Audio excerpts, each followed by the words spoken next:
Viral, pengantin wanita ngaku rela tinggalkan acara resepsi demi ikut kampanye Prabowo Gibran di GBK.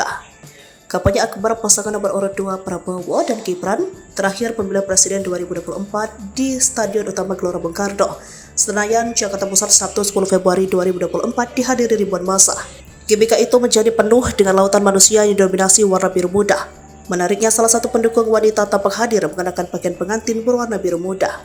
Wanita bernama Via dengan nama pengguna TikTok, Vira Kampernik, membawa kertas bertuliskan ia rela meninggalkan acara resepsi demi ikut menghadiri kampanye akbar Prabowo Gibran. Diduga acara resepsi pernikahan itu bersama dengan kampanye akbar Prabowo Gibran pada Sabtu 10 Februari 2024 kemarin. Rela ninggalin acara resepsi demi mendukung Prabowo dan Gibran, #02 punya tulisan di kertas biru yang dipegangnya. Via tampak berpose sambil memegang kertas tersebut, sementara penampilannya mencuri perhatian massa. Terlihat Via masih mengenakan baju pengantin lengkap dengan aksesoris mahkota yang berhiasi hijab di kepalanya. Tak diketahui pasti keberadaan tersebut, namun unggahan pun ramai mendapat beragam reaksi dari sejumlah warganet.